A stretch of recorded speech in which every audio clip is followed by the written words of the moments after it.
What if I told you that the FIA published official data that does not accuse Ferrari of illegality, but that has left Charles Leclerc completely shocked after the first day of the second week in Bahrain?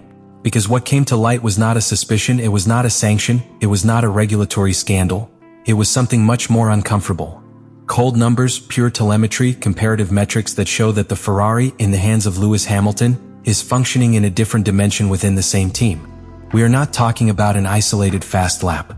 We are talking about efficiency in slow corners, energy management higher than projected, and less degradation in long runs, all confirmed in the data that the FIA itself decided to make public before the first Grand Prix.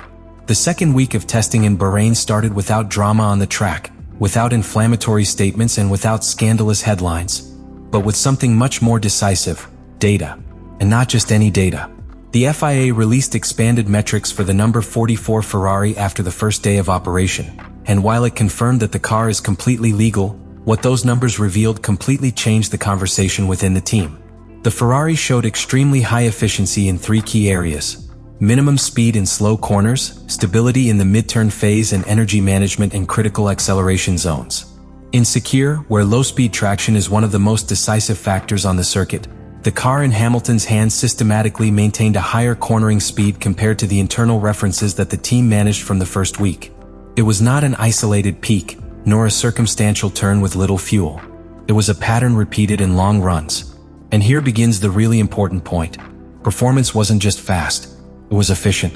The hybrid deployment maps showed that Hamilton was using electric power with a greater optimization than expected by the engineers for that phase of the test.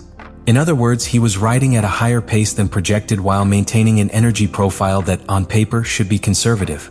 That means that the real roof of the car is higher than previously believed, and that the Briton found a way to unlock it before anyone else. But the quietest blow was the degradation analysis. In comparative simulations under the same compound and temperature conditions, the number 44 Ferrari showed a more contained drop in performance per lap as the turns progressed. He wasn't simply faster on the first lap of the stint, he kept the pace longer. In a real race scenario, that translates into greater strategic flexibility, less exposure to undercuts, and more tactical leeway. The FIA did not speak of irregularities. It did not imply a legal advantage. But by making public aggregate metrics on aerodynamic efficiency, minimum speed curves, and energy use, it turned a comparison that should have been internal into a global debate. And that's where the impact becomes psychological. Because Leclerc had not been slow in the first week. In fact, he had led internal referrals. But now, with the official numbers on the table, the narrative changes. It is not perception. It is not sensation from the steering wheel. It is verifiable data that shows that the same car, with the same resources, can offer an extra layer of performance when exploited in a certain way.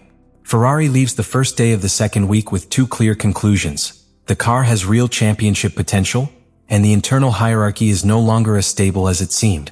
The thing is that the car has shown to have more potential than the team itself believed. And that potential was first unlocked by Hamilton. Ferrari built a car with a narrow operating window. That means that maximum performance is concentrated in a very specific range of aerodynamic balance, tire temperature, and energy management. If you leave that window, the car loses stability and efficiency. During the first week, internal references pointed to competitive, but controlled behavior within predictable margins. The second week broke that predictability. Hamilton didn't just ride fast. It did so within parameters that, according to internal simulations, should not have produced that level of sustained performance. The combination of higher minimum slow corner speed, better traction, and less degradation means it found a way to keep the car within that critical window for longer and with less penalty. And this is where the situation becomes awkward.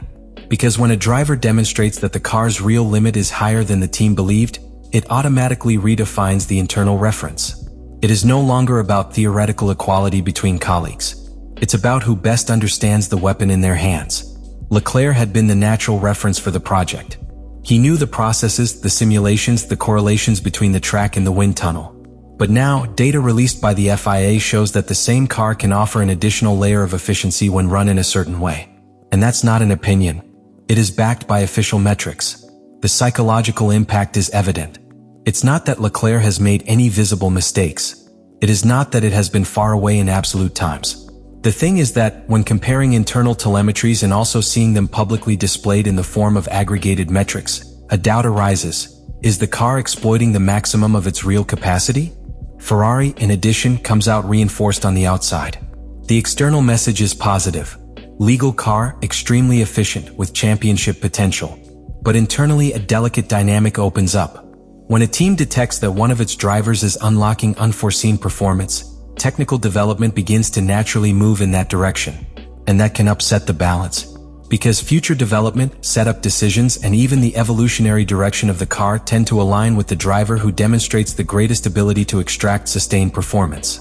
In a long championship, this technical inclination can be as decisive as an aerodynamic improvement. The first day of the second week in Bahrain did not define positions on the grid, but it did define something deeper. It showed that the most intense battle can be inside the garage itself.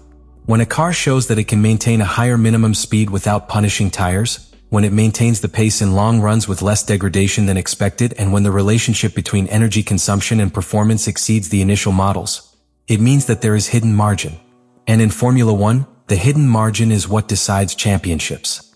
Ferrari now knows something that perhaps it did not know with complete certainty after the first week.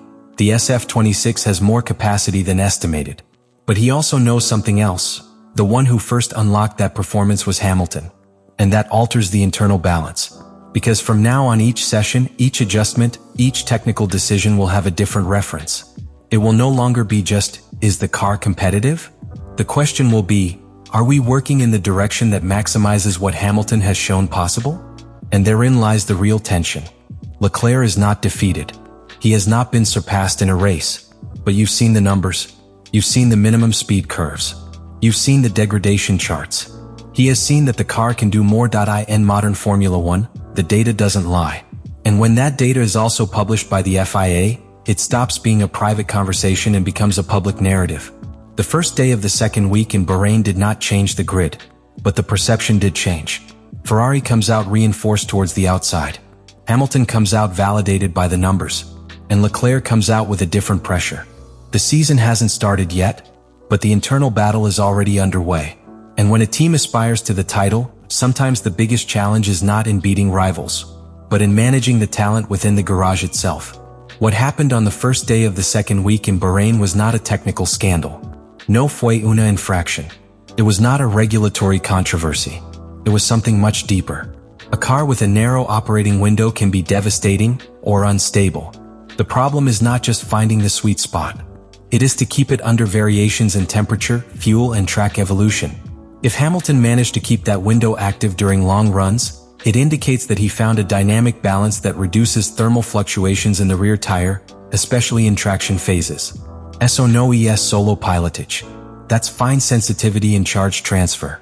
And that type of setting is extremely difficult to copy even within the same team. The FIA confirmed that the Ferrari is legal, but at the same time stated that its real potential is higher than what the team itself had projected after the first week. And the one who unlocked that performance was Lewis Hamilton. Higher minimum speed in slow curves, better efficiency in hybrid management, less degradation in long runs, all backed by official metrics. Ferrari now has one certainty: the car can be champion. But it also has a new internal reality: the reference has changed. Leclerc did not lose on the track. He was not defeated in a race. But the numbers introduce a different pressure. When differential performance is publicly exposed, it is no longer a private conversation inside the garage. Es narrativa global. And that, in a team that seeks to dominate Formula One again, can be as decisive as an aerodynamic evolution. Bahrain did not distribute points, but he did leave a statement. Hamilton isn't just adapting. He's marking territory. The big question now is not whether Ferrari has the car to fight for the title. The real question is, can Ferrari manage the internal battle that has just begun before it affects the external fight? Leave me in the comments what you think of all this.